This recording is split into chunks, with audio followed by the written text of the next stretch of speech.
الحمد لله وكفى وسلام على عباده الذين اصطفى أما بعد أعوذ بالله من الشيطان الرجيم بسم الله الرحمن الرحيم والذين آمنوا أشد حبا لله سبحان ربك رب العزة عما يصفون وسلام على المرسلين والحمد لله رب العالمين اللهم صل على سيدنا محمد وعلى آل سيدنا محمد وبارك وسلم اللهم صل على سيدنا محمد وعلى آل سيدنا محمد وبارك وسلم اللهم صل على سيدنا محمد وعلى آل سيدنا محمد وبارك وسلم.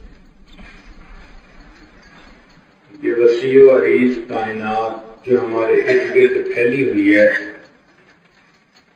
یہ ایک سجے ہوئے محل کی مانند ہے. زمین کے بارے میں اللہ تعالیٰ نے فرمایا وَالْأَرْضَ فَرَشْنَاهَا فَنِعْمَ الْمَاهِدُونَ. گویا زمین کو اللہ تعالیٰ نے فرش بنایا. آسمان کے بارے میں فرمایا وَجَعَلْنَا السَّمَاءَ سَقْفًا مَحْفُوظًا. تو آسمان کو اللہ رب العزت نے چھت بنایا. بغیر عمد ترونها، بغیر پلر کے اس چھت کو اللہ نے کھڑا کر دیا. اِنَّا زَيَّنَّا السَّمَاءَ الدُّنْيَا. پھر اللہ رب العزت نے آسمان پر لائٹیں لگائیں سورج چاند اور ستاروں کی، اور اس کو مزین کیا. انسان کی ضرورت کی جو بھی چیز ہے اللہ رب العزت نے دنیا میں عطا فرمائی. تو معلوم ہوتا ہے کہ یہ محل اللہ نے انسان کے لیے بنایا، اور انسان کو اللہ رب العزت نے اپنی عبادت کے لیے بنایا. اس کو یوں کہا کسی شاعر نے، کھیتیاں سرسبز ہیں تیری رضا کے واسطے، کھیتیاں سرسبز ہیں تیری رضا کے واسطے، چاند سورج اور ستارے ہیں ضیاء کے واسطے، بحر و بر شمس و قمر ماء و شما کے واسطے، یہ جہاں تیرے لیے ہے تو خدا کے واسطے. تو فرمایا ان الدنیا خلقت لکم وانتم خلقتم للآخرہ. یہ دنیا تمہارے لیے پیدا کی گئی اور تمہیں اللہ نے آخرت کے لیے پیدا کیا. تو گویا انسان کی پیدائش کا مقصد اللہ رب العزت کی معرفت کا حاصل کرنا، اللہ تعالیٰ سے محبت کرنا، اللہ کی عبادت کرنا.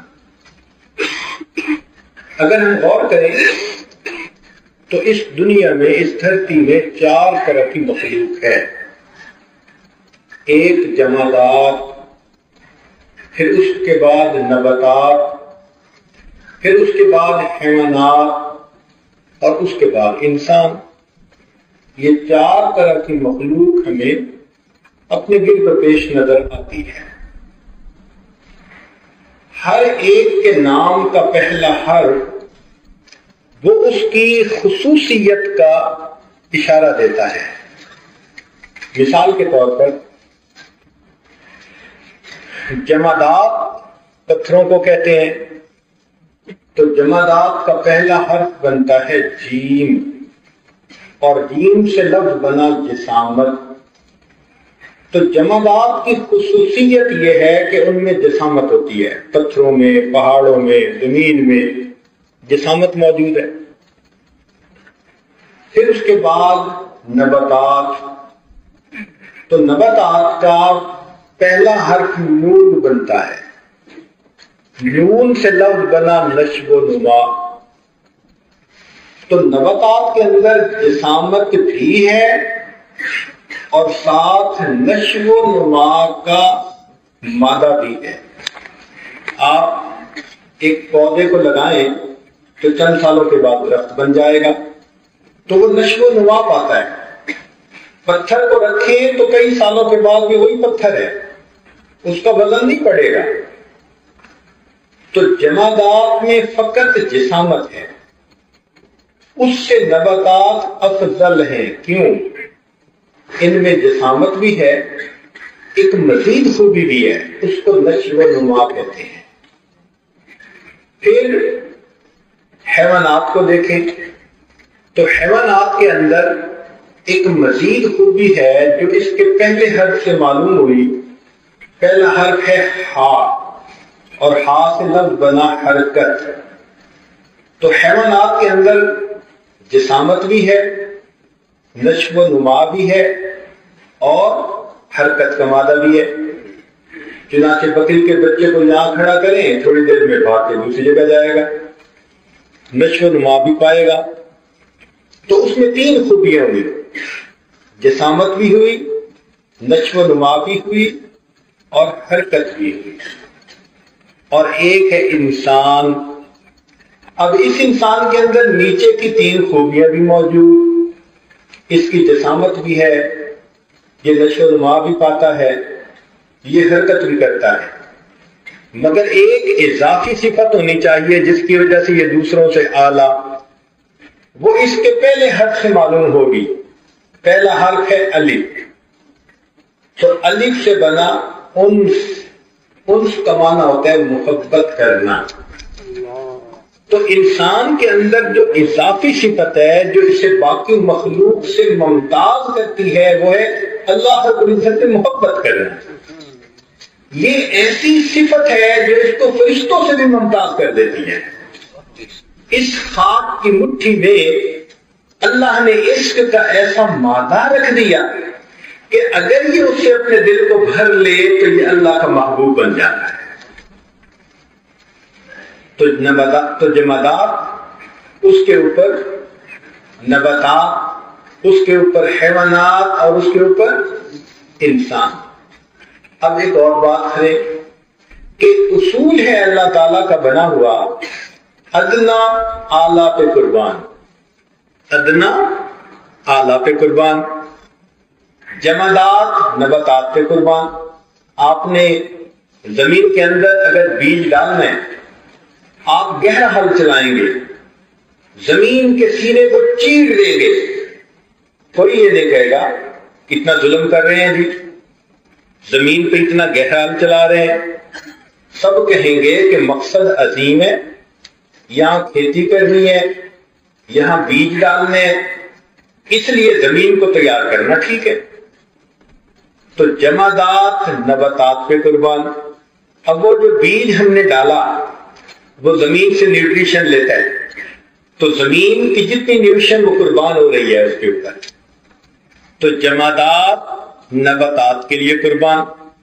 اور پھر اتنی اچھی فصل آ جاتی ہے، خوبصورت فصل کھڑی ہے، اور آپ کو اپنے گھر میں جانوروں کے لیے چارے کی ضرورت ہے تو آپ اس فصل کو کاٹ دیتے ہیں. کوئی یہ نہیں کہتا کہ جی آپ نے اتنی خوبصورت فصل کو کیوں کاٹ دیا. اس لیے کہ اس نے غذا بننا تھا، مقصد یہی تھا، ادنا اعلیٰ پہ قربان. لہذا آپ وہ سبزہ لے کر اپنے جانوروں کو چارہ ڈال دیتے ہیں. اب جانوروں نے وہ چارہ کھا لیا، پھر ایک وقت آتا ہے کہ انسان کو ضرورت پڑی تو بکری کو آپ نے ذبح کر دیا، مرغے کو ذبح کر دیا. تو یہ جانور کس کے لیے قربان ہو رہے ہیں؟ انسان کے لیے، کہ مقصد ان کا تھا اپنے اعلیٰ پہ قربان. تو جمادات نباتات پہ قربان، نباتات حیوانات پہ قربان، اور حیوانات انسان کے لیے قربان اور انسان رب رحمان پہ قربان. مقصد زندگی ہی یہی ہے کہ ہمارا اٹھنا بیٹھنا چلنا پھرنا ان صلاتی و نسکی و محیای و مماتی للہ رب العالمین. صحیح معنوں میں انسان وہی جس کی زندگی اللہ رب العزت کے لیے گزر رہی ہے، اس کی ہر بات اللہ رب العزت کے حکم کے مطابق ہو. اس لیے دنیا کے فلاسفروں نے کہا انسان کے بارے میں کہ الانسان حیوان ناطق، کہ انسان ایک بولنے والا جاندار ہے. لیکن کیونکہ وہ مادی علوم کے فلاسفر تھے، خود منزل کا پتہ نہیں تھا، انہوں نے انسان کی یہ ڈیفینیشن کی. اور جو ہے مولانا روم رحمۃ اللہ علیہ وہ ایک جگہ انسان کی ڈیفینیشن کرتے ہیں، وہ کہتے ہیں کہ الانسان عاشق، کہ انسان کی صفت یہ کہ وہ اپنے رب کا عاشق ہے، اپنے رب سے محبت کرنے والا. اور یہی چیز انسان کو اشرف المخلوقات بنا دیتی ہے. چنانچہ ہر انسان کو اللہ تعالیٰ نے 2 نعمتوں سے نوازا ہے، ایک دھڑکنے والا دل اور ایک پھڑکنے والا دماغ. یہ پھڑکنے والا دماغ علم کا برتن ہے اور یہ دھڑکنے والا دل عشق کا برتن ہے. برتن دیے اور اس کو بھرے نہ تو یہ بات بھی مناسب نظر نہیں آتی. لہذا فرمایا کہ میرے بندو برتن تو ہم نے تمہارے بنا دیے ہیں، اب تم نے اپنی زندگی میں ان برتنوں کو بھرنا ہے. اپنی عقل کو ذہن کو علم نبوی سے بھر لو اور اپنے دلوں کو محبت نبوی سے بھر لو. اپنی عقل کو علم الہی سے بھر لو اور اپنے دلوں کو محبت الہی سے بھر لو. جو بندہ ان دونوں برتنوں کو خوب بھرے گا زندگی کی صحیح حقیقت کو وہی پہچانے گا. آپ غور کریں، انسان مختلف اعضاء سے مل کر بنا ہے. آنکھ، کان، زبان، دل، دماغ، ہاتھ، پاؤں، ہر ایک کا اپنا ایک فنکشن ہے. مثلا آنکھ کا فنکشن ہے دیکھنا، کان کا ایک کام ہے سننا، زبان کا کام بولنا، دماغ کا کام سوچنا اور دل کا کام محبت کرنا. یہ دل کا مقصد ہے. اسی لیے دنیا کا کوئی بھی انسان ہو وہ یہ نہیں کہہ سکتا کہ مجھے کسی سے محبت نہیں، لازماً محبت ہوگی. دل بحر محبت ہے، محبت یہ کرے گا. لاکھ اس کو بچا تو یہ کسی پر تو مرے گا. یہ الگ بات ہے کہ اللہ سے محبت کرے یا مخلوق سے کرے،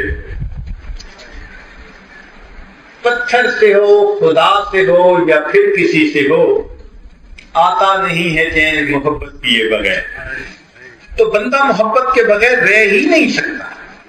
جس طرح کمرے کے اندر یا تو اجالا ہوگا ورنہ اندھیرا ہوگا، بالکل اسی طرح ہر انسان کے دل میں یا تو اللہ رب العزت کی محبت کا اجالا ہوگا، اور اگر نہ ہوا تو مخلوق کی محبت کا اندھیرا ضرور ہوگا.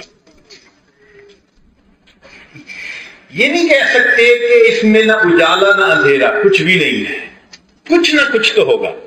ہاں اتنی بات ہے کہ اگر اللہ رب العزت کی محبت ہے تو یہ ایک جائز چیز ہے، اور مخلوق کی نفسانی شیطانی شہوانی محبت ہے تو یہ حرام چیز ہے. اس کی مثال ایسے کہ دودھ تو دودھ ہی ہوتا ہے، مگر بکری کا ہو گائے کا ہو تو حلال ہوتا ہے، اور اگر دودھ کتیا کا ہو تو حرام ہوتا ہے. تو اللہ رب العزت کی محبت سے دل بھرا ہوگا تو یہ محبت باعث اجر بن جائے گی، اور اگر نفسانی شیطانی محبتوں سے دل بھرا ہوگا تو یہ محبت انسان کے لیے بربادی کا سبب بن جائے گی. اب یہاں یہ مغالطہ دل میں نہ رہے کہ یہ مخلوق کی محبت، جب بھی مخلوق کی محبت کا نام لیتے ہیں تو اس سے مراد دائرہ شریعت کے علاوہ جو محبتیں ہوتی ہیں، جن محبتوں کا خود اللہ نے حکم دیا، میاں بیوی کی محبت، ماں باپ کی محبت، مسلمان بھائی کی آپس میں محبت، یہ محبتیں تو نور ہیں، یہ تو اللہ کا حکم ہے، اس لیے یہ عبادت ہے۔ جو محبتیں نفسانی خواہشات کی وجہ سے ہم کرتے ہیں اپنے نفس کے تقاضوں کو پورا کرنے کے لیے، ان محبتوں کا نام مخلوق کی محبت ہوتا ہے۔ لہذا یہ دل اللہ رب العزت کی محبت کا برتن ہے، ہم اسے اللہ تعالیٰ کی محبت سے بھر لیں۔ جو بندہ اپنے دل کو محبت الہی سے بھر لیتا ہے وہ عشق کے گھوڑے پہ سوار ہو جاتا ہے۔ اب اس کی منزل بہت آسان، راہ برسوں کی طے ہوئی پل میں عشق کا ہے بہت بڑا احسان۔ علامہ اقبال نے کہا عشق کی ایک جست نے طے کر دیا قصہ تمام، عشق کی ایک جست نے طے کر دیا قصہ تمام، اس زمین و آسمان کو بے قرار سمجھاتا میں سمجھتا تھا زمین اور آسمان کا فاصلہ بہت زیادہ، اور عشق نے ایک چھلانگ لگائی اور مجھے میرے محبوب سے واصل کر دیا۔ تو محبت دل میں پیدا کرنی پڑتی ہے، اس کے بغیر یہ محبت الہی کا سفر طے نہیں ہوتا۔ اس لیے کہا کہ لوٹ آئے جتنے فرزانے گئے، فرزانہ کہتے ہیں جو بندہ عقل کی بنیاد پہ راستہ طے کر رہا ہو اس کو فرزانہ کہتے ہیں۔ لوٹ آئے جتنے فرزانے گئے، تاب منزل صرف دیوانے گئے۔ جن کے دلوں میں محبت ہوتی ہے نا وہ منزلوں تک ہمیشہ پہنچا کرتے ہیں۔ چنانچہ عقل و دل و نگاہ کا مرشد اولی ہے عشق، عقل و دل و نگاہ کا مرشد اولی ہے عشق، عشق نہ ہو تو شرع و دین بت قدائے تصورات۔ اگر محبت الہی کو نکال لو تو پھر پیچھے کیا چند تصورات ہی رہ جاتے ہیں، اس کے سوا کیا ہے۔ اس لیے یہ ایک نعمت ہے جو بندے کو نصیب ہو جائے تو اسے دنیا میں سرداری نصیب ہو جاتی ہے۔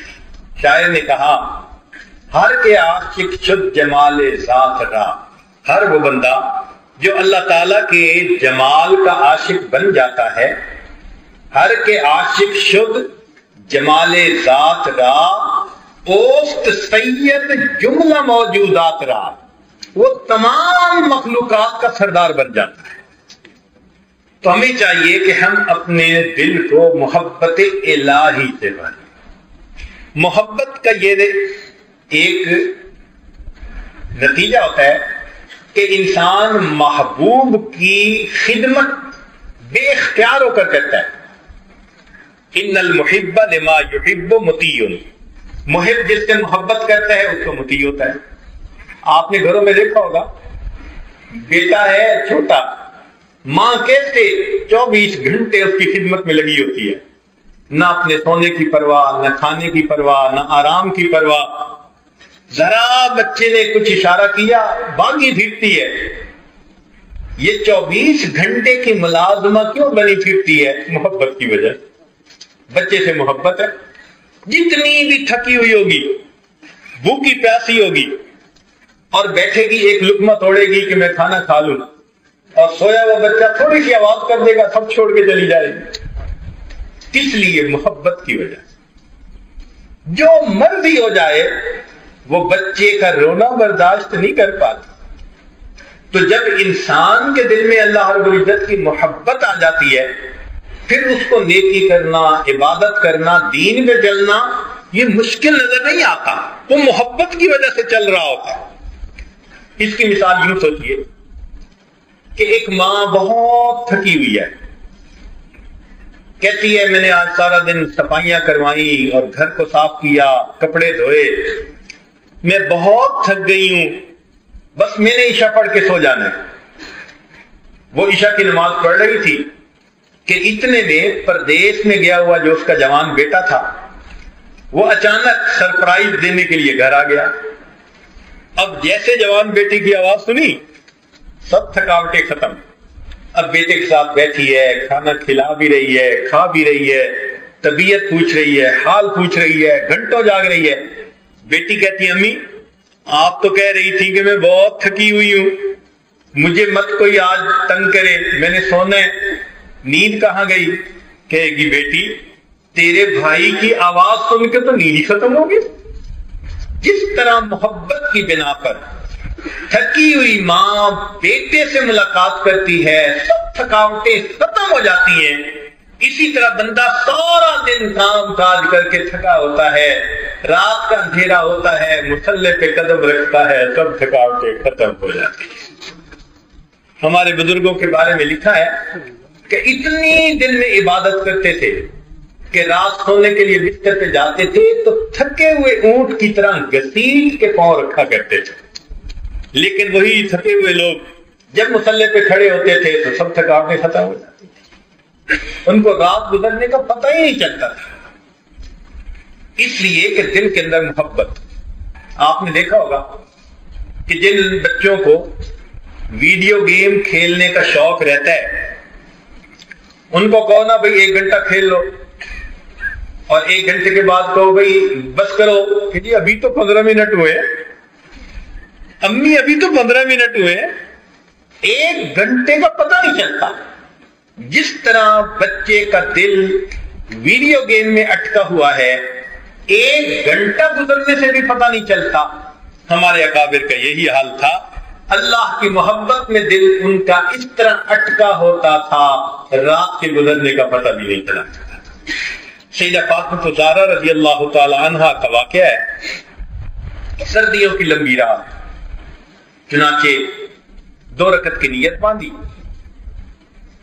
طبیعت میں کچھ ایسا سوچ تھا, محبت تھی, تلاوت کرتی رہی.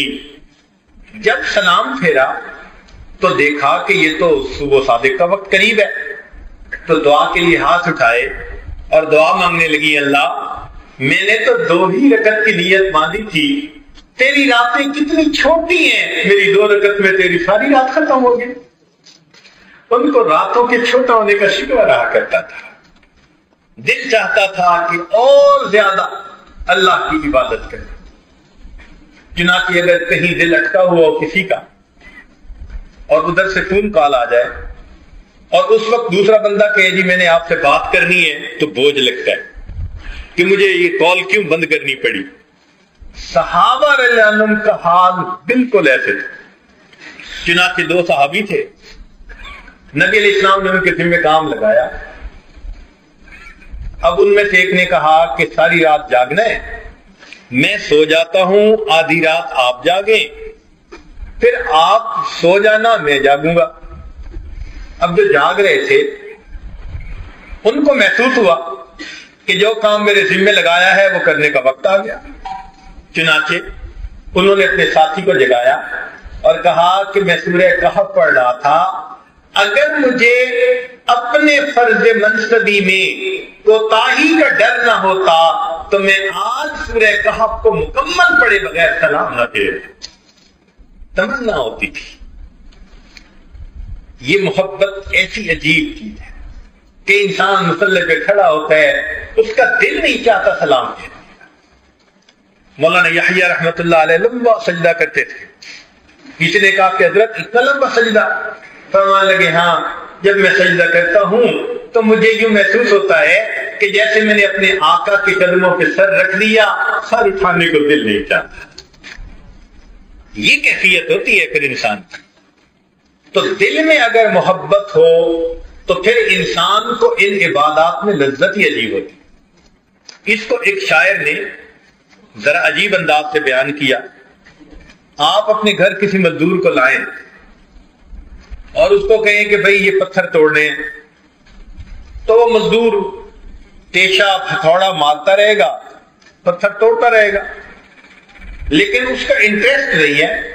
وہ بے دلی کے ساتھ کام کر رہا ہے کہ جلدی 8 گھنٹے ختم ہو اور میری جان چھوٹے. اس کی کیفیت یہ ہوتی ہے. اور ایک آدمی تھا جس کا نام تھا فرحاد. اس کا دل کہیں اٹک گیا تھا. تو لوگوں نے کہا کہ میاں اس پہاڑ کو کھودو گے نا تو ہم تمہارا اس سے نکاح کر دیں گے. اس نے تیشہ لیا اور پہاڑ کو کھودنا شروع کیا. لیکن وہ جو تیشہ مارتا تھا نا اس کا جذبہ ہی کچھ اور تھا. تو علامہ اقبال نے لکھا ہر ضرب تیشہ ساغرے کیفے وصال دوست، کہ وہ ہر جو تیشے کی ضرب لگاتا تھا اس کو یوں لگتا تھا کہ میں محبوب کے وصل کا جام پی رہا ہوں. ہر ضرب تیشہ ساغرے کیفے وصال دوست. فرحاد میں جو بات ہے مزدور میں نہیں. فرحاد تو کچھ اور محبت سے تیشہ مارتا تھا تو مزدور تو کسی اور کے. آج سچی بات ہے ہم مزدور کی نمازیں پڑھتے ہیں کہ کب 4 رکعت ختم ہوگی، کب 20 رکعت تراویح ختم ہوگی. اور ہمارے اکابر وہ فرحاد کی نمازیں پڑھا کرتے تھے. ایک ایک رکعت میں ان کو مزہ آتا تھا. تو یہ محبت الہی کی کمی کی وجہ سے پھر انسان کی دلچسپی ختم ہو جاتی. اس لیے ہمیں چاہیے کہ ہم اپنے دل میں اللہ رب العزت کی محبت کو بڑھائیں، پیدا کریں. اگر یہ محبت نصیب ہو گئی تو سب کام ہمارے لیے آسان ہو جائیں گے. نالا ہے بلبل شوریدہ تیرا خام ابھی، اپنے سینے میں ذرا اور اسے تھام ابھی. پختہ ہوتی ہے اگر مصلحت اندیش و عقل، عشق ہو مصلحت اندیش تو ہے خام ابھی. عشق فرمود ہے قاصد سے صبح گام عمل، عقل سمجھی ہی نہیں مانی پیغام ابھی. بے خطر کود پڑا آتش نمرود میں عشق، عقل ہے محو تماشائے لبے بام ابھی. عقل کھڑی سوچتی رہ جاتی ہے اور عشق محبوب کے اشارے پر فوراً سجدہ کر دیتا ہے. یہی تو مسئلہ تھا کہ شیطان نے اللہ کی عبادت تو کی، علم بھی اس کے پاس تھا، عشق کی نعمت سے معروم تھا. رب کریم کا حکم ہوا اسجدوا لآدم، سب فرشتوں نے سجدہ کر دیا سوائے اس شیطان بدبخت کے، اس نے سجدہ نہ کیا. اگر اس کے اندر محبت کا مادہ ہوتا تو یہ فوراً محبوب کے حکم کو سنتے ہی سجدے میں چلا جاتا. یہ محبت الہی اگر ہو تو سبحان اللہ انسان کے وجود کے اندر برکت آ جاتی ہے. چنانچہ فارسی کا ایک شعر ہے، اللہ اللہ اینچ شیریں ہست نام، شیر و شکر می شود جانم تمام. کہ جب میں اللہ اللہ کا نام لیتا ہوں تو میرے پورے جسم میں اس طرح مٹھاس آ جاتی ہے جیسے چینی کو دودھ میں ملائیں تو میٹھے دودھ کے قطرے قطرے میں مٹھاس آ جاتی ہے. اللہ رب العزت کا نام کتنا میٹھا نام ہے، کتنا لطف اور مزے کا نام ہے. اس لیے کسی عارف نے عجیب بات کہی کہ جس نے اللہ رب العزت کو پہچانا وہ اللہ سے محبت کیے بغیر رہ نہیں سکتا، اور جس نے دنیا کی حقیقت کو پہچانا وہ دنیا سے نفرت کیے بغیر رہ نہیں سکتا. تو ہم اللہ رب العزت کی محبت اپنے دل میں پیدا کریں. یہ محبت دائمی اور پائیدار چیز ہے. اس محبت کا حال سنیے کہ دنیا میں جتنی محبتیں کرنے والے اور لوگ ہیں ایک دن ان میں جدائی ہوتی ہے. ایک دن ان میں جدائی. جبریل علیہ السلام حاضر خدمت ہوئے، اے اللہ کے حبیب صلی اللہ علیہ وسلم اشما شئت فإنک میت، جتنا آپ چاہیں دنیا میں زندہ رہیں ایک دن آپ کو پردہ فرمانا ہے. وَأَحْبِبْ مَنْ شِئْتَ فَإِنَّكَ مُفَارِقٌ، جس سے چاہے محبت کریں ایک دن جدا ہونا ہے. دنیا میں جتنی بھی محبتیں ہیں انجام جدائی. حتیٰ کہ میاں بیوی کی محبت جتنی سچی جتنی پکی ہو بالآخر موت جدائی کر دیتی ہے، ایک دوسرے سے جدا. تو دنیا کی محبتوں کا انجام بالآخر جدائی. لہذا جو مخلوق سے محبت کرے گا ایک نہ ایک دن مخلوق سے جدا کر دیا جائے گا. جو اللہ سے محبت کرے گا ایک نہ ایک دن اللہ سے ملا دیا جائے گا. تو انسان محبت کرے تو اللہ رب العزت سے کرے، پھر اللہ کی نسبت سے مخلوق سے محبت کرے. مخلوق سے جو محبتیں ہوں وہ نفس کی وجہ سے نہ ہو، وہ اللہ کی رضا کے لیے ہو. تو محبت تو اصل اللہ کی ہوئی نا. اس محبت کو دل میں پیدا کر لے، پھر دیکھیے کہ اس محبت کا انسان کی زندگی پہ کیا اثر پڑتا ہے. یہ محبت انسان کو صحیح معنوں میں انسان بنا دیتی ہے، ایک زندگی میں جذبہ بیدار کر دیتی ہے، موٹیویٹڈ پرسنالٹی بنا دیتی ہے. وہ تھکنا نہیں جانتا. چنانچہ ہرن کی ایک قسم ہے، اس کو نافا کہتے ہیں. سال میں ایک ایسا پیریڈ آتا ہے کہ جب اس کی ناک کے اندر مشک پیدا ہوتا ہے. یہ جو مشک کی خوشبو ہے نا، یہ اس جانور کی ناک کے اندر اللہ بناتے ہیں. یہ ہرن کی ایک خاص قسم ہے. ہم نے ایک مرتبہ سعودی عرب میں چاہا کہ بھئی ہم معلوم کریں بات سچی ہے یا نہیں، تو ہم ایک دکان پر گئے جو مشک کا کاروبار کرتے تھے. ہم نے کہا بھئی ہم نے ایک بات سنی ہوئی ہے. انہوں نے وہ ناپ نکال کے سامنے رکھ دی. کہنے لگے کہ ہمارے پاس یہ را میٹیریل کس طرح سے آتا ہے. اور واقعی اس کی ناک کے اندر مشک کی خوشبو تھی عجیب. ہمارے حضرت رحمت اللہ علیہ فرمایا کرتے تھے کہ جس وقت وہ خوشبو اس ہرن کی ناک میں پیدا ہوتی ہے نا، وہ اس کے اوپر ایک مستی کا وقت ہوتا ہے. وہ اس خوشبو کو سونگتا ہے تو جیسے ہپنوٹائز ہو جاتا ہے. نہ اس کو کھانے کی پرواہ، نہ اس کو پینے کی پرواہ، نہ اس کو سونا یاد. چھلانگیں لگاتا ہے، دوڑتا ہے، بھاگتا ہے. عجیب مستی کی کیفیت ہوتی ہے. واقعی اسی طرح جن اللہ والوں کے دلوں میں اللہ رب العزت کی محبت کا مشک بھرا ہوتا ہے، پھر ان اللہ والوں کو کھانے پینے کی پرواہ نہیں رہتی. ان کی نظر میں دن اور رات برابر ہو جاتے ہیں. وہ سارا دن اللہ کی عبادت میں گزارتے ہیں اور ان کی راتیں ان کے دنوں کی مانے دعا کرتی ہیں. 70 سال کی عمر تھی. کرد رحمت اللہ علیہ بزرگ گزرے ہیں. 70 سال کی عمر میں 70 مرتبہ طواف روزانہ کیا کرتے تھے. بیت اللہ کا طواف 70 مرتبہ روزانہ. 70 طواف کا مطلب ایک طواف کے 7 چکر.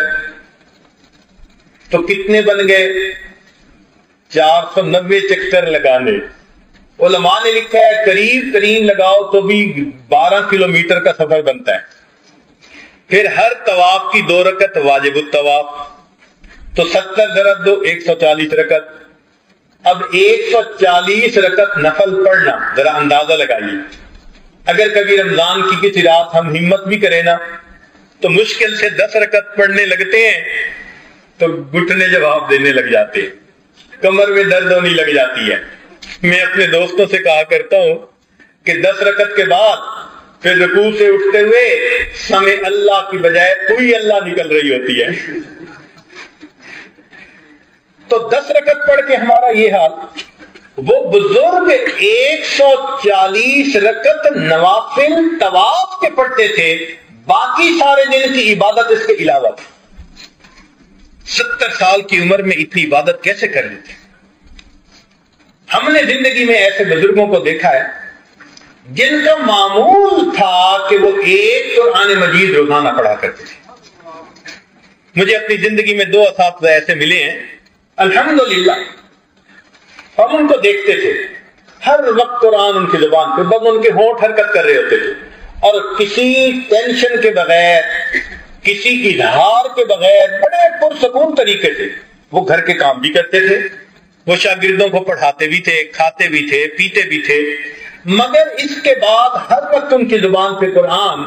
صبح کے وقت شروع کرتے تھے، عصر کی نماز کے وقت روزانہ ان کا قرآن مجید مکمل ہو جاتا تھا. آج کے دور میں کسی سے پوچھیں کہ جی آپ کتنا کلمہ کا ذکر کرتے ہیں، کوئی کہے گا جی 200 مرتبہ، 500 مرتبہ، 1000 مرتبہ، کوئی کہے تو بڑی چھلانگ لگائی۔ آج کے دور میں ایسے بھی لوگ ہیں جو اپنے احوال لکھتے ہیں تو پتہ چلتا ہے 40,000 مرتبہ کلمے کا روزانہ ذکر کرتے ہیں۔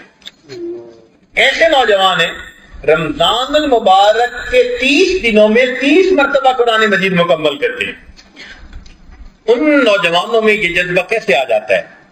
اصل میں یہ محبت الہی ہے جو ان کو برانگیختہ کر دیتی ہے، اور پھر ان کو تھکن یاد ہی نہیں ہوتی، پھر وہ اللہ کی عبادت میں ہر وقت لگے ہوئے ہوتے ہیں۔ رابعہ بصریہ اللہ کی نیک بندی، ان کے بارے میں آتا ہے کہ ایک شخص فجر کی نماز پڑھ کے، اشراق پڑھ کے ان کو ملنے کے لیے گیا، دیکھا کہ وہ چاش کی نماز پڑھ رہی ہیں، کہنے لگا اچھا فارغ ہوں گی تو تب، پھر انہوں نے ظہر کی نماز شروع کر دی، اچھا بھئی فارغ ہوں گی تو پھر صحیح، انہوں نے عصر کی نماز شروع کر دی، پھر عصر کے بعد اور آد و وظائف شروع کر، پھر مغرب شروع کر دی، عشاء شروع کر دی، عشاء کے بعد بات کر لوں گا، پتہ چلا پھر انہوں نے نفلوں کی نیت باندھ لی، فجر ہو گئی، اشراق پڑھی، اشراق پڑھ کر بیٹھے بیٹھے ان کو نیند آ گئی، اونگ آ گئی، تھوڑی دیر آنکھیں بند ہوئی، ہڑبڑا کے اٹھی اور کہنے لگی اللہم انی اعوذ بک من عین لا تشبع من النوم، اللہ میں ایسی آنکھوں سے تیری پناہ مانگتی ہوں جو نیند سے بھرتی نہیں ہے۔ بیٹھے بیٹھے اونگ آ گئی اور اس پر اللہ کی پناہ مانگتی ہوں۔ یہ اللہ والوں کا حال ہوتا ہے۔ کیوں؟ ان کے دل میں محبت ہوتی ہے، وہ محبت ان کو پھر پیچھے نہیں رہنے دیتی۔ اسی لیے جس طرح ایک آدمی کا نکاح ہو، شادی ہو، تو وہ رات کا منتظر ہوتا ہے کہ میں کب اپنے گھر والوں سے ملاقات کروں گا، جس طرح دلہا دلہن سے ملاقات کے لیے رات کے اندھیرے کا منتظر رہتا ہے، اللہ والے اپنے اللہ کی عبادت کے لیے رات کے اندھیرے کے منتظر ہوا کرتے ہیں۔ اس محبت کو اپنے اندر پیدا کرنے کی ضرورت ہے، چنانچہ جو مخلوق کی نفسانی محبتیں ہیں ان سے انسان کے دل میں ظلمت آتی ہے، اللہ رب العزت کی محبت سے انسان کے دل میں نور آتا ہے، مخلوق کی محبت سے چہروں پہ ویرانی آتی ہے، اللہ کی محبت سے چہروں پہ تازگی آتی ہے، مخلوق کی محبت سے دلوں میں بے چینی آتی ہے، اللہ کی محبت سے دل میں سکون آتا ہے، مخلوق کی محبتوں کا بالآخر انجام برا اور اللہ رب العزت کی محبت کا ہمیشہ انجام اچھا۔ مخلوق کی محبت میں بالآخر بدنامی اور اللہ رب العزت کی محبت میں بالآخر نیک نامی۔ پھر مخلوق کی محبت میں حاسد بھی ہوتے ہیں کہ ایک ہی بندے سے کئی محبت کرنے والے آپس میں حاسد، اور یہاں معاملہ اور ہے کہ ایک ہی اللہ سے جتنے بھی محبت کرنے والے ہوں ان کے دلوں میں آپس میں بھی ایک دوسرے سے محبت ہوتی ہے۔ یوں تو ہوتی ہے رقابت لازمن عشاق میں، یوں تو ہوتی ہے رقابت لازمن عشاق میں، عشق مولا ہے مگر اس تہمت بد سے بری۔ اللہ کے عشق میں یہ تہمت نہیں ہے کہ جی دو عاشقوں میں حسد ہے، نہیں، آپس میں محبت ہوتی ہے۔ اس لیے ہمیں چاہیے کہ مرنے والوں اور ڈھلنے والوں سے محبت کیا کرنی، محبت اس ذات سے کریں جو حی و قیوم ذات ہے۔ اس لیے مولانا روم رحمۃ اللہ علیہ فرماتے ہیں عشق پا مردہ نباشد پائیدار، مرنے والوں سے عشق پائیدار نہیں ہوتا۔ جو نوجوان پھنسے ہوئے ہوتے ہیں، انوالو ہوتے ہیں، وہ ذرا اس شعر کو یاد کریں، عشق با مردہ نباشد پائیدار، عشق را با حی و با قیوم دار۔ عشق تو ذات سے کریں جو ہمیشہ زندہ رہنے والی ذات۔ عشق با مردہ نباشد پائیدار، عشق را با حی با قیوم دار۔ دنیا میں جب بھی محبت کریں گے یہ نفسانی محبتیں بالآخر ختم ہو جائیں گی۔ اس لیے کسی عارف نے کہا میر مت مرنا کسی گلفام پر، میر مت مرنا کسی گلفام پر، خاک ڈالو گے انہی اجسام پر۔ ایک وقت آئے گا خاک ڈالو گے ان کے اوپر۔ تو ہمیں چاہیے کہ ہم اللہ رب العزت کی محبت، جس شخص کے دل میں اللہ کی محبت نہیں وہ اللہ کی نظر میں لکڑی پتھر سے زیادہ کوئی وقت نہیں رکھتا، نہ ان کے اندر محبت نہ اس کے اندر محبت۔ اسی لیے شیخ ابو المواہب شاذلی رحمت اللہ علیہ فرماتے تھے کہ عشق کتب ہے، نیوکلیس ہے، انسان کی ساری نیکیاں اسی کے گرد گھومتی ہیں۔ جب محبت ہوتی ہے نا تو انسان اپنی محبت کا اظہار کرتا ہے۔ آپ نے دیکھا ہوگا منگنی ہو نا کسی جگہ اور ان کے گھر پھلوں کی ٹوکری بھجوانی ہو تو گفٹ پیک کرتے ہیں، تو پھلوں کی ٹوکری پہ بھی کچھ چڑھایا جا رہا ہے، کیوں جی؟ اور جی ہم نے ذرا ادھر گفٹ بھیجنا ہے۔ جس طرح دنیا کا انسان اپنے محبوب کے لیے پھلوں کی ٹوکری کو بھی گفٹ پیک کر کے بھیج رہا ہوتا ہے، اللہ والے اپنی نمازوں کو بھی محبت کے گفٹ پیک میں اللہ کے حضور بھیج رہے ہیں۔ یہ میرے محبوب کے پاس میری طرف سے ہدیہ اور تحفہ جا رہا ہے، ان کو لطف اور مزہ آتا ہے۔ آج کسی کو فون آ جائے کہ جی اہم بات کرنی ہے، فلاں وقت پہ آپ کو فون کریں گے، بار بار گھڑی دیکھ رہے ہوتے ہیں۔ بھائی گھڑی کیوں دیکھ رہے ہیں؟ اور جی ایک اہم فون آنا ہے گھر سے۔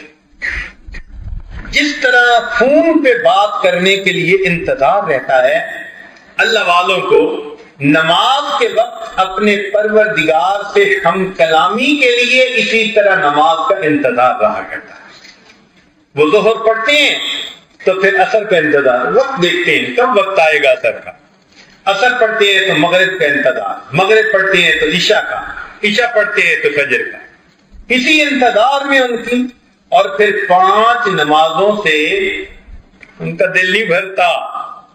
دل چاہتا ہے محبوب سے پھر کچھ ہم کلامی ہو، جیسے بہانے بہانے سے سیل فون فوراً ملا دیتے ہیں، اور جی میں نے اس لیے فون کیا تھا، پھر کوئی بہانہ ملا، پھر میں نے اس لیے فون کیا تھا۔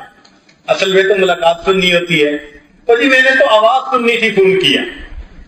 بالکل اسی طرح اللہ والوں کا بھی حال ہوتا ہے کہ 5 نمازوں سے دل کا جذبہ ٹھنڈا نہیں ہوتا، وہ نفلوں کو اللہ تعالیٰ سے ہم کلامی کا بہانہ بنا دیتے۔ وضو کیا اور جی میں تحیۃ الوضو پڑھ لوں، مسجد میں قدم رکھا جی میں تحیۃ المسجد پڑھ لوں، جی میں اشراق پڑھتا ہوں، میں چاش پڑھتا ہوں، میں اوابین پڑھتا ہوں، میں تہجد پڑھتا ہوں، میں صلاۃ التسبیح پڑھ لیتا ہوں۔ وہ بہانے ڈھونڈ رہے ہوتے ہیں اللہ تعالیٰ سے ہم کلامی، ان کو لطف اور مزہ آ رہا ہوتا ہے اس نماز پڑھنے۔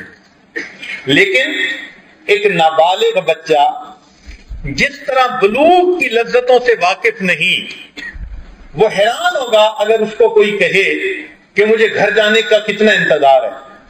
بالکل اسی طرح ہم روحانی طور پر ابھی نابالغ ہیں، ہمیں ان بلوغ کی لذتوں کا بھی پتہ نہیں چلتا کہ یہ کیسے ہوتا ہے۔ چنانچہ اگر کسی کو کہیں کہ جی امام اعظم ابو حنیفہ رحمۃ اللہ علیہ نے 40 سال عشاء کے غسل فجر کی نماز پڑھی، یہ معمول تھا، حیران ہوتے ہیں، بولی 40 سال؟ جی بالکل 40 سال عشاء کے غسل فجر کی نماز پڑھنے کا معمول تھا۔ اب اگر ایک بندہ علم حاصل کرے اور اس کے بعد مدرسے میں ساری زندگی پڑھاتا رہے تو ان کے بارے میں کیا کہتے ہیں؟ اور یہ ساری زندگی حدیث پڑھنے میں گزار دی، اور اس میں ایسے ہی کہتے ہیں نا، اس کا کیا مطلب کہ درمیان میں کبھی چھٹی بھی نہیں ہوتی؟ اور اس میں بات کی جاتی ہے کہ جی ساری زندگی حدیث کی خدمت میں گزار دی، اسی طرح ان کا معمول تھا عشاء کی نماز کے وضو سے فجر کی نماز کا پڑھنا، یہ 40 سال رہا۔ لوگ حیران ہوتے ہیں، ہمیں اس پر کوئی حیرانی نہیں ہوتی۔ ایک مرتبہ ہمارے حضرت مرشد عالم رحمت اللہ علیہ، خواجہ غلام حبیب رحمت اللہ علیہ، ان کے ساتھ ہمیں ایک جگہ جانے کا موقع ملا۔ مری ایک پہاڑی علاقہ ہے، بہت ٹھنڈا ٹورسٹ پلیس ہے۔ رمضان المبارک میں وہاں پر ایک رات ایسی ہوتی ہے کہ وہ مختلف قراء کو بلاتے ہیں پورے ملک سے، اور وہ قراء آ کے تراوی جو ہے وہ پڑھاتے ہیں 2 رکعت، اور وہ چنے ہوئے قراء ہوتے ہیں۔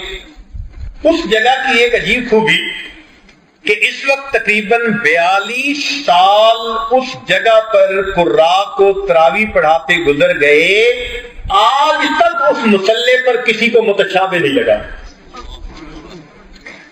وہ کھڑے ہی اس کو کرتے ہیں کہ جس کو پورا قرآن ایسے یاد ہوتا ہے جیسے عام لوگوں کو سورہ فاتحہ یاد ہوتی ہے، کبھی متشابہ ہی نہیں لگا، روانی سے پڑھ رہے ہوتے ہیں جو پڑھتے ہیں وہاں۔ ہمیں ایک مرتبہ اللہ نے موقع دے دیا۔ اب ذرا سنیے گا، ہمارے حضرت رحمت اللہ علیہ کی عمر تقریباً 90 سال تھی۔ 90 سال بڑھاپے کی عمر، اور پھر شوگر کی بیماری بھی تھی، پھر شوگر کا مریض اور بھی زیادہ مسئلہ۔ حضرت نے روزہ افطار کیا اور اس کے بعد حضرت نے وضو تازہ فرمایا، اور وضو تازہ کرنے کے بعد حضرت نے کہا کہ مجھے مسجد جلدی لے چلو، بعد میں رش ہو جائے گا، میں اگلی صف میں پہنچ جاؤں۔ چنانچہ اگلی صف میں حضرت تشریف لے آئے، عشاء کی نماز ہوئی، پھر تراوی شروع ہوئی۔ تراوی بہت لمبی چلی، حتیٰ کہ جب وتر ختم ہوئے تو روزہ کی سحری کا وقت ختم ہونے میں 1 گھنٹہ صرف باقی تھا۔ تو اعلان کر دیا مسجد والوں نے کہ سب لوگوں کے سحری کا انتظام ہے، فوراً دسترخوان پہ پہنچیں اور فوراً سحری کھائیں۔ چنانچہ اتنا وسیع انتظام تھا کہ سارے لوگوں نے آدھے پونے گھنٹے کے اندر سحری مکمل کر لی۔ اب آپ کو پتہ ہی ہے کہ عشاء کا وضو کیا ہوا اور ادھر سحری کا وقت، تو یہ عاجز حضرت کے قریب ہوا اور پوچھا کہ حضرت آپ وضو کے لیے تشریف لے جائیں گے؟ فرمایا نہیں، ادھر ہی سحری کھاؤں گا۔ حضرت نے سحری کھا لی۔ سحری کھانے کے بعد تو اچھے بھلے صحت مند نوجوان کو بھی واش روم کی ضرورت محسوس ہوتی ہے۔ میں پھر قریب ہوا، حضرت اب تو آپ نے سحری کر لی، وضو کے لیے تشریف لے جائیں گے؟ تو میری طرف دیکھ کر فرمانے لگے میرا وضو کوئی کچا دھاگا ہے؟ یہ الفاظ فرمائے کہ میرا وضو کوئی کچا دھاگا ہے؟ سوچئے ذرا، مغرب کے بعد وضو کیا ہے، رات گزر گئی اور پھر صبح سحری بھی کر لی، اور سحری کے بعد یہ فرمایا۔ تو میں نے دل میں سوچا کہ اچھا حضرت فجر پڑھ کے جائیں گے۔ حضرت نے فجر کی نماز کا سلام پھیرا تو حضرت منبر پر آ کر بیٹھ گئے اور فرمانے لگے قراء حضرات کو کہ ساری رات تم نے مجھے قرآن سنایا، اب میں تمہیں قرآن سناؤں گا۔ ہمارے حضرت تو قرآن کے عاشق تھے اور ان کا قرآن مجید کا درس معروف درس تھا۔ جب قرآن بیان کرتے تھے یقین جانیے چڑیا کو بھی پر مارنے کی اجازت نہیں ہوتی تھی، ایسے لوگوں کے اوپر نور ہوتا تھا، تاثیر ہوتی تھی۔ تو حضرت درس دینے بیٹھ گئے۔ ہم نے سوچا کہ چلو بھائی، جیسے ہم مسجدوں میں 10 منٹ کی تعلیم کرتے ہیں رمضان میں کہ بھائی لوگ تھکے ہوئے ہیں جلدی فارغ کر دو، تو آج حضرت بھی 10 منٹ کا درس دیں گے؟ نہیں، فل قرآن مجید کا درس دیا حتیٰ کہ اشراق کا وقت ہو گیا۔ اس کے بعد حضرت نے پھر سب کو کہا کہ اچھا بھائی اشراق پڑھ لیجئے۔ اشراق پڑھنے کے بعد ہمارے حضرت واپس آئے اور انہوں نے آ کر اس وقت وضو کیا۔ لوگ عشاء کے وضو سے فجر کی نماز پہ حیران ہوتے ہیں، ہم نے اللہ والے کو 90 سال شوگر کی بیماری کے ساتھ عشاء کے وضو سے اشراق کی نماز پڑھتے دیکھا۔ جن کے دل میں محبت ہوتی ہے وہ ایک ڈفرینٹ انسان ہو جاتا ہے. اس کو پھر عبادات میں ایسا مزہ، جیسے مچھلی پانی کے اندر پرسکون ہو جاتی ہے، اللہ والے مصلی پہ آ کے اس طرح پرسکون ہو جاتے ہیں. المؤمن فی المسجد کالسمک فی الماء، پرسکون ہو جاتا ہے. یہ محبت الہی آج دلوں میں کم ہونے کی وجہ سے تلاوت مشکل، مراقبہ مشکل، عبادت مشکل، تہجد میں اٹھنا مشکل، یہ سب مشکلات اس محبت الہی کی کمی کی وجہ سے.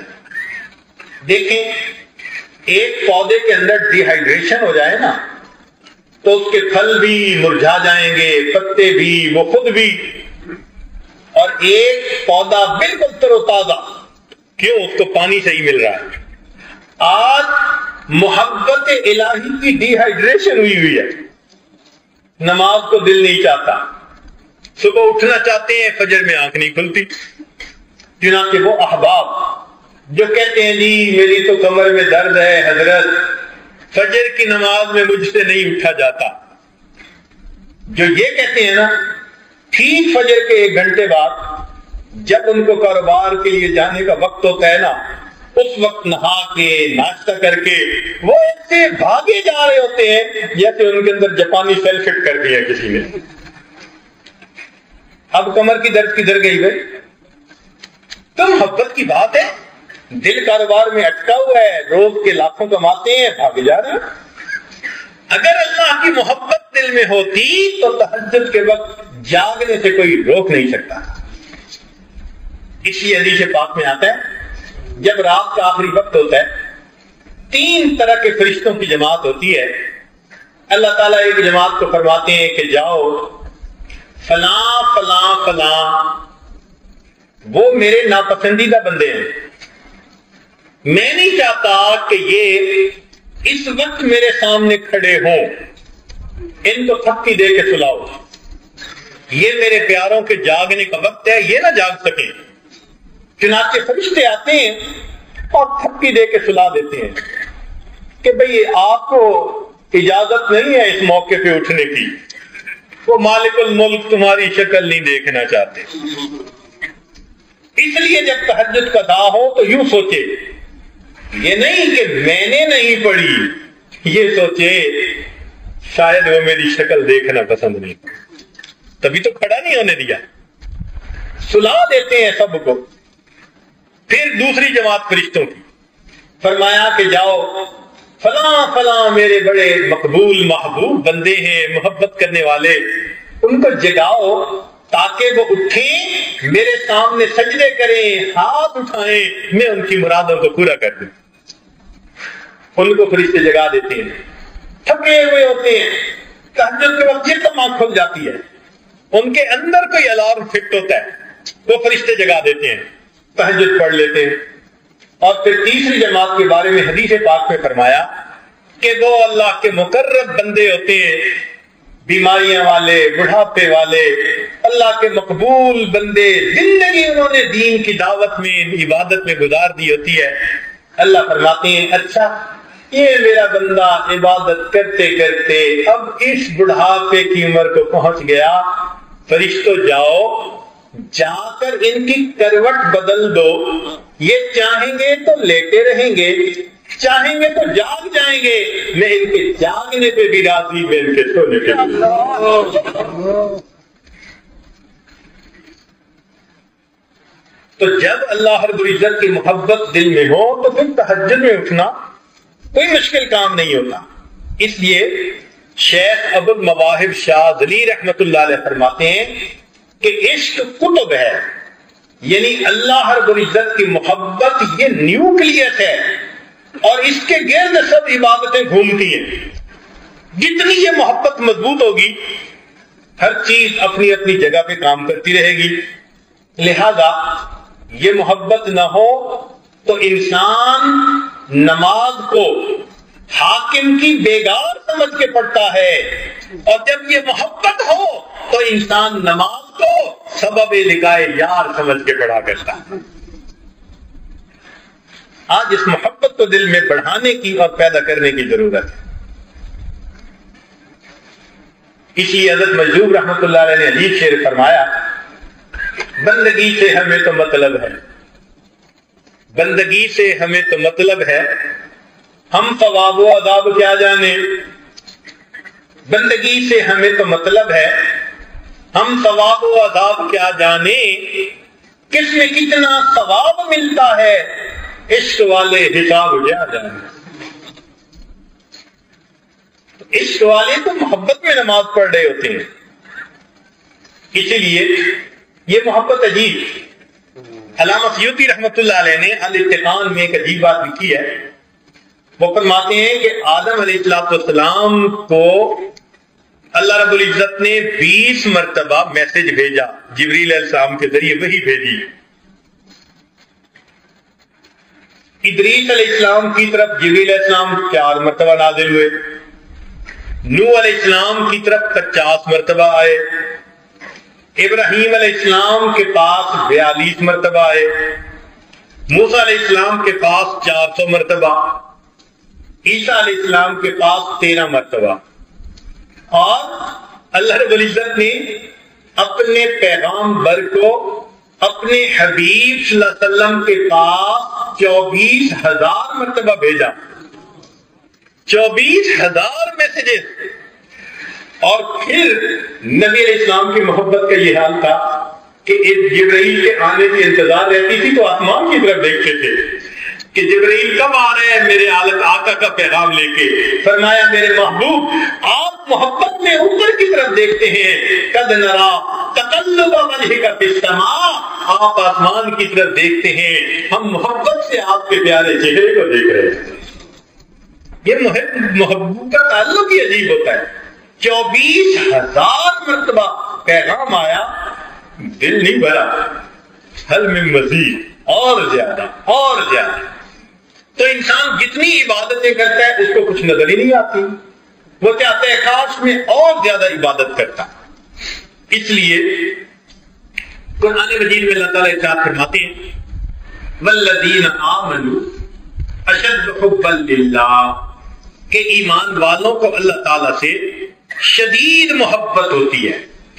اب یہاں حکم نہیں دیا گیا، امر کا صیغہ کہیں نظر نہیں آتا کہ اللہ تعالیٰ نے حکم دیا ہو ایمان والوں مجھ سے محبت کرو، نہیں، یہ تو خبریہ ہے، خبر دے دی گئی کہ بھائی ایمان والوں کو اللہ سے محبت ہوتی ہے۔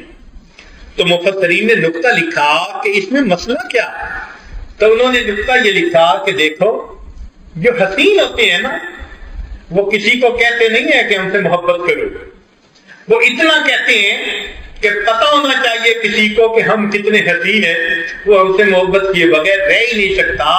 یہی بات اللہ نے فرمائی والذین آمنوا، وہ لوگ جو ایمان لے آئے جن کو ہمارے حسن و جمال کا پتہ چل گیا، اشد حبا للہ، ہم سے محبت کیے بغیر رہ ہی نہیں سکتے۔ اللہ رب العزت سے محبت انسان کی زندگی کو سنوار دیتی ہے۔ چنانچہ دنیا کی آگ جہنم کی آگ سے ڈرتی ہے، 70 مرتبہ ڈرتی ہے، اور جہنم کی آگ عشق کی آگ سے ڈرتی ہے۔ حضرت اختر ثانی رحمۃ اللہ نے لکھا کہ جب مومن پل صراط سے گزرنے لگے گا نا تو نیچے جو جہنم کے حصے وہ ٹھنڈے ہو جائیں گے، تو کہے گی اسرع یا مومن، مومن جلدی چل، تیرے دل کی محبت کی آگ نے میری جہنم کی آگ کو بجھا ڈالا۔ یہ عشق الہی کی آگ ایسی ہوتی ہے، یہ محبت الہی کا نور ایسا ہوتا ہے کہ یہ جہنم کی آگ کو بھی بجھا دیتا ہے۔ اب ذہن میں ایک بات آتی ہے کہ انسان اس آگ کو، اس محبت الہی کی نعمت کو کیسے حاصل کرے؟ تو بھائی ہر چیز کی دکانیں ہوتی ہیں، کپڑے کی دکان سے کپڑا ملتا ہے، جوتوں کی دکان سے جوتے ملتے ہیں، لوہے کی دکان سے لوہا ملتا ہے، ہر چیز کی اپنی دکان ہے، عطر کی دکان سے عطر ملتا ہے۔ محبت الہی کی بھی کچھ دکانیں ہوتی ہیں۔ چنانچہ حضرت مولانا فضل الرحمان گنج مراد آبادی رحمۃ اللہ علیہ، ان کے پاس ایک مرتبہ مولانا محمد علی موگیری رحمۃ اللہ علیہ ملنے کے لیے آئے تو مولانا فضل الرحمان گنج مراد آبادی رحمۃ اللہ نے پوچھا مولانا کبھی کوئی عشق کی دکان دیکھی ہے؟ کبھی کوئی عشق کی دکان دیکھی ہے؟ تو مولانا تھوڑی دیر سوچتے رہے اور کہنے لگے حضرت میں نے 2 عشق کی دکانیں دیکھی ہیں۔ پوچھا کون تھی؟ کہنے لگے ایک شاہ غلام علی دہلوی رحمت اللہ علیہ کی اور دوسری شاہ آفاق رحمت اللہ علیہ کی۔ یہ دونوں اس زمانے میں اللہ کے بڑے اولیاء عشاق میں سے تھے، ہمارے سلسلہ کے بزرگ تھے، تو ان کی جگہ کا نام لیا۔ حضرت وہ عشق کی دکانیں ان کو میں نے دیکھا ہے، جہاں کوئی صاحب نسبت بزرگ ہوتا ہے وہ جگہ عشق کی دکان بن جاتی۔ آتے ہیں عشق کی تلاش میں اور اپنی اپنی پڑیاں لے لے کے جا رہے ہوتے ہیں، کسی کو چھوٹی پڑی کسی کو بڑی، اپنی طلب کے مطابق ملتی ہر ایک کو ہے۔ جیسے مقناطیس کے قریب لوہا آ جائے اس میں مقناطیسیت آ جاتی ہے، اللہ والوں کا بھی یہی یاد کہ ان کی صحبت میں آ کے جو انسان تھوڑا وقت بھی گزار لیتا ہے اللہ اس کے دل میں محبت الہی کی مقناطیسیت آ دی، تڑپ جاتا ہے وہ بندہ۔ جس پر فرض نمازیں 5 پڑھنی مشکل ہوتی ہے وہ چند دنوں کے اندر تہجد کا پابند بن جایا کرتا ہے، وہ متبع سنت نظر آتا ہے۔ اصل میں اس کے اندر مقناطیسیت آ جاتی ہے اللہ رب العزت کی محبت کی۔ اسی لیے کتابوں میں لکھا ہے، حضرت مولانا رشید احمد گنگوئی رحمۃ اللہ علیہ، ان کے یہاں لوگ آتے تھے تو دھوبی تھے جو بیٹھ ہوتے تھے، اور وہ جب جاتے تھے تو کپڑے اس زمانے میں دھونے کے لیے پٹخا لگاتے تھے، تو پٹخا لگاتے ہوئے الا اللہ کی ضرب لگاتے تھے، تو دھوبیوں کے قریب سے کوئی گزرتا تو الا اللہ کی ضربوں سے آواز آ رہی ہوتی تھی۔ ماشاءاللہ ہمارے یہاں ایک شہر ہے ملتان، اس میں ایک نوجوان بیٹھ ہوا، وہ بلیک بیلٹ تھا، بعد میں پتہ چلا کہ وہ ٹریننگ سینٹر بنایا ہوا تھا، تو وہ واپس گیا اور کہنے لگا اپنے شاگردوں کو کہ بھائی ہم جب یہ کراٹے کھیلتے ہیں نا اس میں خاص قسم کی آواز نکالتے ہیں، وہ بے فائدہ آواز ہے، لہذا ہم اب اس کو نکالنے کے بجائے اللہ کا آواز نکالیں گے۔ اللہ کی شہر کہنے لگا کہ اگلے دن وہ اتنے لڑکے تھے جو پریکٹس کر رہے تھے کہ باہر سے دروازے پہ مجمع ہو گیا، جی ہم بھی محفل ذکر میں آنا چاہتے ہیں۔ دل بدل جاتا ہے، یوں انسان کی زندگی بدل جاتی ہے۔ ہم نے اپنی زندگی میں عشق کی دکانیں دیکھی۔ ایک دکان دیکھی حضرت خواجہ فضل علی قریشی رحمت اللہ علیہ، اگرچہ وہ وفات پا چکے تھے مگر ان کے حالات ہم نے اپنی حضرت سے سنے۔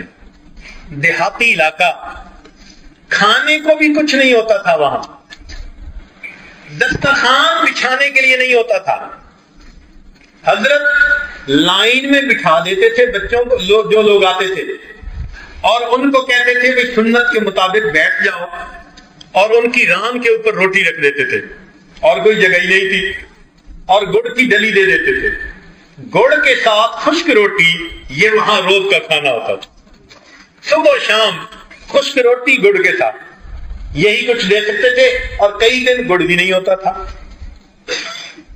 اچھا، اگر کئی مرتبہ وہاں رہنے والے دوست ویرانے میں جاتے قضائے حاجت کے لیے تو آپ نے ایک جھاڑی تو دیکھی ہوگی جو کانٹے دار جھاڑی ہوتی ہے، اس کے اوپر ایک وقت میں بہت پھول لگتے ہیں، بھر جاتی ہے پھولوں سے، تو وہ نوجوان وہ پھول چن کے لے آتے اور لا کے لنگر میں دے دیتے، تو لنگر والا ان پھولوں کو پانی میں ابال لیتا تھا، نمک ہوتا تو ڈال دیتا، گھی ہوتا تو ڈال دیتا، مرچ ہوتی، کچھ نہ ہوتا تو کچھ بھی نہ ڈالتا۔ جس دن وہ پھول ابلتے تھے اور سالن بنتا تھا تو خانقاہ کے جو لوگ تھے ان کے چہروں پہ خوشی ہوتی تھی، اور وہ ایک دوسرے کو بتا رہے ہوتے تھے آج کھانے میں بھرتا بنا ہے، یعنی آج روٹی کے ساتھ گڑ نہیں، روٹی کے ساتھ سالن ملے گا، یہ حالت ہوتی تھی، یہ کھانے کو ملتا تھا، اور یہ لوگ وہاں اللہ اللہ کرتے تھے۔ کیفیت کیا تھی کہ رات کے وقت مسجد میں یہ لوگ لیٹ جاتے، حضرت فرماتے تھے کہ تھوڑی دیر سوئے گزرتی کسی ایک کے اوپر ذرا جذبہ طاری ہوتا اور وہ زور سے اللہ اللہ اللہ زور سے کہتا، سب کی آنکھ کھل جاتی. پھر تھوڑی دیر کے بعد ذرا آنکھ لگتی تو کسی اور کا یہی حال.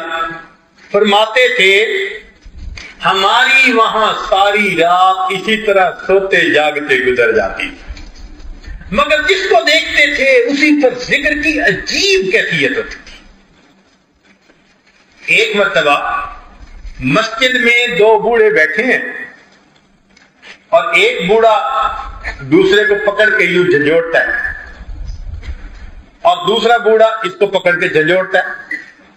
اب دیکھنے والے بڑے حیران کہ دونوں نیک ہیں، تہجد گزار، متقی، صالح، ہر اعتبار سے عمر دین پہ گزر گئی، یہ مسجد میں بیٹھے کے الجھ رہے. تو وہ بندہ ذرا قریب ہوا، تو جب قریب ہوا تو منظر عجیب تھا. ہوا یہ کہ ان میں سے ایک بیٹھا تھا، اس نے دوسرے کو کہہ دیا اللہ میرا ہے، یعنی اللہ میرا ہے. تو جب اس نے کہہ دیا اللہ میرا ہے تو دوسرا بھی تو محبت والا تھا، وہ جھنجھوڑتے کہتے نہیں اللہ میرا ہے، وہ اس کو جھنجھوڑتے اللہ میرا ہے، وہ اس کو جھنجھوڑتے اللہ میرا ہے. سبحان، کیا محبت ہوگی دلوں میں کہ جو اس بات پہ ایک دوسرے کو جھنجھوڑتے ہیں کہ اللہ میرا ہے اور اللہ میرا ہے. یہ عشق کی دکانیں ہوتی ہیں جہاں سے محبت الہی کی پڑیا ملتی ہے اور پھر انسان کی زندگی کی ترتیب بدل جاتی ہے. پھر انسان کا اٹھنا بیٹھنا چلنا پھرنا سونا جاگنا سب کا سب اللہ رب العزت کے لیے ہو جاتا ہے. یہ اللہ رب العزت کی محبت عجیب نعمت ہے. چنانچہ حضرت گنگوہی رحمۃ اللہ علیہ نے یہ بات لکھی ہے کہ جس بندے کی زبان سے پوری زندگی میں ایک مرتبہ محبت کے ساتھ اللہ کا لفظ نکلا، پوری زندگی ایک مرتبہ محبت کے ساتھ اللہ کا لفظ نکلا، فرماتے ہیں کبھی نہ کبھی اس عمل کی وجہ سے اللہ اس کو جہنم سے ضرور بری فرما دے. ایک مرتبہ محبت سے اللہ کہا، سبحان اللہ. اور یہ بات تو سچی ہے کہ جو بندہ دنیا میں اللہ سے محبت کرنے کی کوشش میں لگا رہے گا، کیا اللہ کی رحمت سے یہ توقع کی جا سکتی ہے کہ وہ قیامت کے دن اس کو دشمنوں کی قطار پہ کھڑا فرما دے؟ یہ کیسے ہو سکتا ہے؟ اس لیے زندگی میں یہ کوشش کیجئے کہ ہم اللہ کی محبت کو دل میں بھریں اور جو پوری زندگی ہے اللہ کے دین کے لیے گزاریں، اسی میں پوری زندگی گزر جائے. یہی ہماری زندگی کا مقصود اور منشا بن جائے. لہذا آپ سب حضرات یہاں اسی محبت کو لینے کے لیے آئے. اللہ تعالیٰ چاہتے ہیں کہ میرے بندے مجھ سے محبت کریں، چاہتے ہیں، پسند فرماتے ہیں. اور یہ نعمت لینے کے لیے یاد رکھیں، آج کاروبار کے لیے سفر کرنے والے بڑے، گھر بار کے لیے، رشتہ داروں کے لیے، دنیا کے کاموں کے لیے، فیکٹریوں میں ساری رات لوگ جاگتے ہیں. ہاں، محبت الہی کے لیے کوئی سفر کرے، محبت الہی کے لیے کوئی رات کو جاگے، یہ نعمت آج کے دور میں بہت تھوڑی ہے. اور جو اپنے گھر سے نکلا ہوگا، اللہ میں تجھے پانے کے لیے، تیرا بننے کے لیے اپنے گھر سے نکل رہا ہوں، اس کا ایک ایک قدم اللہ کے ہاں قبول ہوگا، ایک ایک قدم اللہ رب العزت کے ہاں قبول ہوگا. یہ بندہ میری محبت کے لیے اپنے گھر سے نکلا، محبت پانے کے لیے اپنے گھر سے نکلا. شاد باد ہے عشق خوشتا دائما، اے دوائے جملہ علت ہائے ماں، اے دوائے نخوت و ناموس ماں، اے کہ افلاطون و جالی سے. عشق الہی کی آگ دل میں آتی ہے، تمام باطنی بیماریوں کو دل سے نکال دیتی. شہوت، غصہ، کینہ، حسد، تکبر، عجب، یہ جتنی بیماریاں ہیں آٹومیٹکلی سب کا علاج ہو جاتا ہے. دل محبت الہی سے جب بھر جاتا ہے انسان صحیح معنوں میں انسان بن جاتا ہے. یہ محبت پھر انسان کو اللہ رب العزت کے قریب، پھر انسان بنا سوار کے ایک کام کر رہا ہوتا. سیدہ صدیقہ رضی اللہ تعالیٰ عنہ کچھ درم دھو رہی تھی. نبی علیہ السلام نے پوچھا، عائشہ حمیرہ یہ کیا کر رہی ہو؟ اے اللہ کے حبیب صلی اللہ علیہ وسلم، میں نے یہ صدقہ کے دینے ہیں اللہ کے راستے میں، تو میں ان کو دھو رہی ہوں، صاف کر رہی ہوں. پوچھا حمیرہ کیوں؟ اے اللہ کے حبیب صلی اللہ علیہ وسلم، میں نے آپ کی مبارک زبان سے سنا کہ جب دینے والا اللہ کے راستے میں مال دیتا ہے تو وہ مال سائل کے ہاتھ میں پہنچنے سے پہلے اللہ کے ہاتھوں میں پہنچتا ہے. جب سے میں نے یہ سنا میں اپنے پیسوں کو دھو کے صدقہ دیتی ہوں، میرے مالک کے ہاتھوں میں صاف ستھرا مال پہنچ. محبت ہے نا، عجیب محبت، کیفیت عجیب ہوتی ہے بندے. تو بنا سوار کے انسان اعمال کو کرتا ہے تاکہ مالک کو پسند آ جائے. چنانچہ یہ عاجز اپنی بات کو مکمل کرتا ہے. سیدنا ابراہیم علیہ السلام بکریوں کا ریوڑ لے کے جا رہے ہیں. قریب سے ایک شخص گزرا اور اس نے گزرتے ہوئے یہ الفاظ کہے، سبحان ذی الملک والملکوت، سبحان ذی العزت والعظمت والہیبت والقدرت والکبریاء والجبر. جب اس نے اللہ رب العزت کی تعریف اتنے پیارے لفظوں میں کی تو ابراہیم علیہ السلام کا دل تو تڑپ کھڑے ہو گئے. اے بھائی جو کہا ذرا ایک مرتبہ پھر کہہ دے. اس نے کہا اس کے بدلے کیا دیں گے؟ فرمایا یہ میرا جتنا ریوڑ ہے آدھا آپ کو دے دوں گا. اس نے پھر وہی الفاظ کہہ دیے. جب پھر اللہ کی تعریف سنی ان الفاظ میں تو پھر دل تڑپ اٹھا. اے بھائی ایک مرتبہ اور کہہ دے. اب کیا دیں گے؟ بھائی بکریاں بھی آپ کی. اس نے پھر ایک مرتبہ کہہ دیا. اب جب سنا تو کندھے مقرر کا مزہ آیا. دل نے کہا ہوتی رہے ثنا تیرے حسن و جمال کی. اے اللہ یہ تیری تعریفیں کرتا رہے، تیرے ابراہیم سنتا رہے. اے بھائی ذرا ایک مرتبہ اور کہہ دینا. اس نے کہا جناب اب تو آپ کے پاس بکریاں بھی نہیں، اب کیا دیں گے؟ فرمانے لگے اچھا تجھے بکریاں چرانے کے لیے کسی کی ضرورت ہوگی، میں تیری بکریاں چرا دیا کروں گا. تو یہ الفاظ مجھے اور سنا. اس نے کہا ابراہیم خلیل اللہ مبارک ہو، میں تو اللہ رب العزت کا فرشتہ ہوں، میرے مالک نے بھیجا. جاؤ ابراہیم کے سامنے میرا نام لو اور دیکھو میرے نام کے کیا دام لگاتا. ان کے دل میں محبت ہوتی ہے تو اللہ کے نام پہ ایسے قربان ہو جائے گا. مال دولت اللہ کے نام پہ قربان کر دیتے.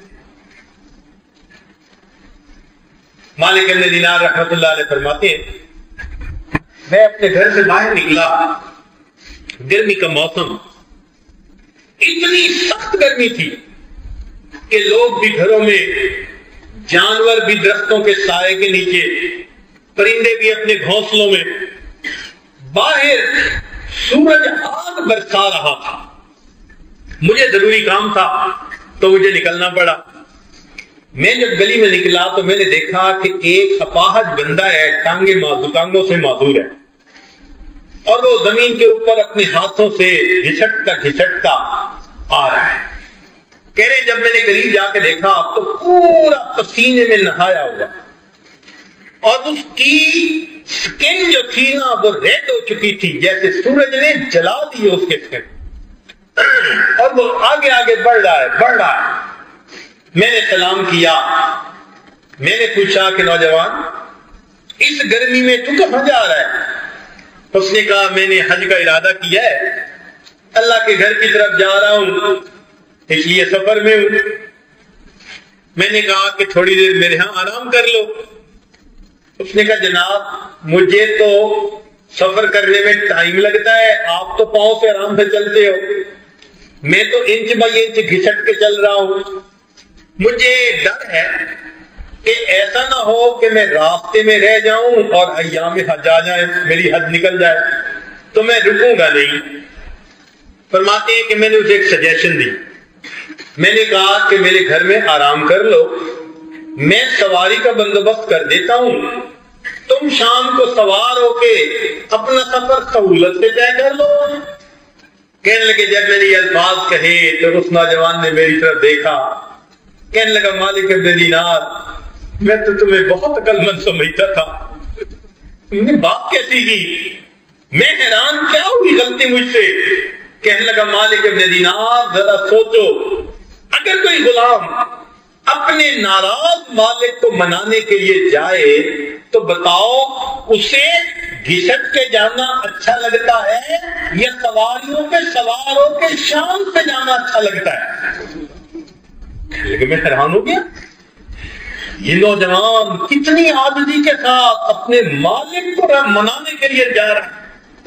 کہنے لگے اس نے میری کوئی پرواہ نہ کی اور وہ چلتا گیا. اللہ کی شان, اسی سال اللہ رب العزت نے مجھے بھی حج کی توفیق دے دی. وہ فرماتے ہیں کہ مینا کے میدان میں جب ہم نے کنکریاں مار لی تو اس کے بعد میں ذرا پیچھے ہٹا تو ایک مجمع دیکھا. پوچھا کیا ہوا؟ لوگوں نے کہا جناب ایک نوجوان ہے اور یہاں مصلی سے باتیں کر رہا ہے اور سب سن رہے ہیں. میں نے کہا کہ اچھا بھائی ذرا مجھے بھی دو موقع, شکل دیکھوں. فرماتے ہیں کہ جب مجھے موقع ملا اور میں آگے بڑھا تو میں نے دیکھا کہ وہی نوجوان احرام باندھا ہوا ہے اور اللہ سے اس وقت دعا مانگ رہا ہے اور دعا میں یہ کہہ رہا ہے کہ اللہ آپ کی دی ہوئی توفیق سے میرا سفر مکمل ہوا, میں نے میدان عرفات کا وقوف بھی کر لیا, مزدلفہ کا وقوف بھی کر لیا, اب میں نے شیطان کو کنکریاں مار کے اپنی نفرت کا اظہار بھی کر دیا. اے اللہ اب قربانی کا وقت ہے, سب لوگ جائیں گے اپنی اپنی طرف سے یہ قربانی کے جانور ذبح کریں گے. میرے مولا تو مجھے جانتا ہے میں تو فقیر ہوں, احرام کے سوا میرے پاس تو کچھ بھی نہیں. اے اللہ میں اپنی جان کا نذرانہ پیش کرنا چاہتا ہوں, اس عاجز سے میری جان قبول کر لیجئے. اس نے یہ الفاظ کہہ کر کلمہ پڑھا اور اپنی جان اپنے اللہ کو سپرد کر. جب اللہ کی محبت ہوتی ہے تو انسان اللہ کے نام پہ اپنی جان دینا بھی اپنے لیے سعادت سمجھتا ہے. پھر راتوں کی عبادتیں, سچ بولنا, امانت کا خیال رکھنا, اچھے اخلاق کا خیال رکھنا, یہ سب چھوٹی چیزیں بن جاتی ہیں. اللہ رب العزت ہمارے دلوں کو اپنی سچی محبت سے بھر دے. کسی نے کیا عجیب بات کہی, واللہ ما طلعت شمسهم ولا غربت الا وانت فی قلبی ووسواسی. اللہ کی قسم کبھی سورج طلوع نہیں ہوا اور کبھی سورج غروب نہیں ہوا مگر اے محبوب میرے دل میں, میرے دھیان میں تیری ہی تو یاد رہتی. واللہ ما طلعت شمسهم ولا غربت الا وانت فی قلبی ووسواسی ولا جلست الى قوم احدثهم الا وانت حدیثی بین جلاتی. پر اللہ کی قسم میں کبھی اپنے دوستوں کی محفل میں نہیں بیٹھا مگر اے محبوب ان دوستوں کی محفل میں میری زبان پر گفتگو تو تیری ہی ہوا کرتی. ولا جلست على قوم احدثهم الا وانت حدیثی بین جلاتی ولا حممت بشرب الماء من عطش الا رأيت خیالا منك في الكأس.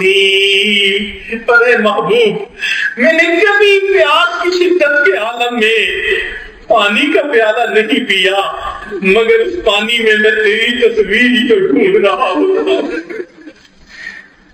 ولا حممت بشرب الماء من عطش الا ولا هممت بشرب الماء من عطش إلا رأيت خيالا منك في الكأس ولا ذكرتك محزونا ولا طربا إلا وحبك مقرون بأنفاسي. ارے میرے محبوب، میں نے کبھی خوشی میں یا غم میں تجھے یاد نہیں کیا مگر میرے سانس تیری محبت میں لپٹے ہوئے ہوتے. ایسی اللہ کی محبت آ جائے کہ ہم اللہ کو یاد کریں اور اللہ کا نام اللہ کی محبت میں لپٹا ہوا ہماری زبان سے نکل جائے. اللہ رب العزت ہمیں اپنی ایسی سچی محبت عطا فرمائے. یہ وہ نعمت ہے جس کو مانگنے کے لیے نبی علیہ السلام نے امت کو دعا سکھائی کہ ہم دعا مانگیں. اللہم انی اسألک حبک وحب من یحبک وحب عملی یبلغنا الی حبک. ایک اور حدیث پاک میں نبی علیہ السلام نے فرمایا اللہم اجعل حبک احب الی من الماء البارد. ہم اللہ تعالیٰ سے اللہ کی محبت کو مانگتے ہیں. کسی نے کہا تیرے عشق کی انتہا چاہتا ہوں، میری سادگی دیکھ کیا چاہتا ہوں، کوئی دم کا مہمان ہوں اے اہل محفل، چراغ سحر بجھا چاہتا ہوں. آخر دعوانا الحمدللہ رب العالمین.